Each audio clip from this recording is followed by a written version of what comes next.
ছিল এই কার্নিয়াল ব্লু ইয়ার ইভেন্ট? কেন হয়েছিল এটি?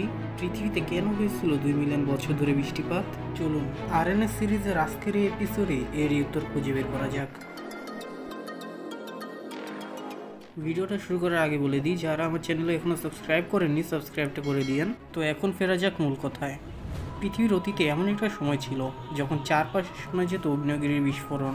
আজ থেকে 237 মিলিয়ন বছর আগে আমাদের গ্রহ যেন এক নতুন রূপ ধারণ করেছিল। এই সময় পৃথিবীতে যে পরিবর্তন হয়েছিল তা ছিল এক অদ্ভুত জলবায়ু পরিবর্তন। তখনকার তাপমাত্রা এতটাই বেশি ছিল যে সেখানে থাকা কোনো মানুষের পক্ষে সম্ভব ছিল না। তখনকার পৃথিবীতে সব দেশ, সব মহাদেশ একই মহাদেশের অন্তর্ভুক্ত ছিল, যার নাম ছিল প্যানজিয়া সুপার কন্টিনেন্ট। বিজ্ঞানীরা মনে করে এই প্যানজিয়ার পশ্চিম অঞ্চলে সংঘটিত হয়েছিল তীব্র আগ্নেয়গিরির বিস্ফোরণ। এখন অনেকেই চিন্তা করতে পারে 237 মিলিয়ন বছর আগে এত কিছু হয়েছে, তা বিজ্ঞানীরা কিভাবে জানতে পারলো? বিজ্ঞানীরা কোনো ভবিষ্যৎবাণী করেনি এখানে।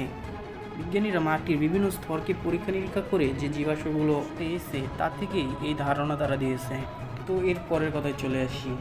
এই বিস্ফোরণের কারণে পরিবেশে কার্বন ডাই অক্সাইড এবং গ্রিনহাউস গ্যাসের মাত্রা এতটাই বৃদ্ধি পায় যে তখনকার পৃথিবীর ওজোন স্তর সম্পূর্ণরূপে ধ্বংস হয়ে যায়। তখনকার সময় এত পরিমাণ তাপ সহ্য করতে না পেরে অনেক উদ্ভিদ ও প্রাণী ধ্বংস হয়ে যায়। কিছু কিছু প্রজাতির প্রাণী তখন বেঁচে যায়। এই প্রজাতি থেকেই ডাইনোসরের আবির্ভাব হয়েছে বলে মনে করা হয়। অতিরিক্ত গরমের কারণে অনেক প্রজাতির প্রাণী ধ্বংস হচ্ছিল, কিন্তু তখন পৃথিবীতে শুরু হয় বৃষ্টিপাত। এর কারণে অনেক প্রজাতির ধ্বংসের হাত থেকে রক্ষা পায় ঠিকই, কিন্তু তাদের সামনে ছিল আরও একটা বড় বিপর্যয়। আর এই বিপদ ছিল 2 মিলিয়ন বছর ধরে বৃষ্টিপাত। এই বৃষ্টির কারণে পৃথিবী আবার সবুজ হয়ে যায়। তখনই পৃথিবীতে আবির্ভাব হতে থাকে শিকারী প্রাণী হিসেবে ডাইনোসর। তারা পৃথিবীতে প্রায় 165 মিলিয়ন বছর ছিল। তো এরপর যা হয়েছিল তা আমার ভিডিওতে আলোচনার বিষয় নয়। যদি আপনারা চান তাহলে অন্য কোনো ভিডিওতে তা নিয়ে আলোচনা করব।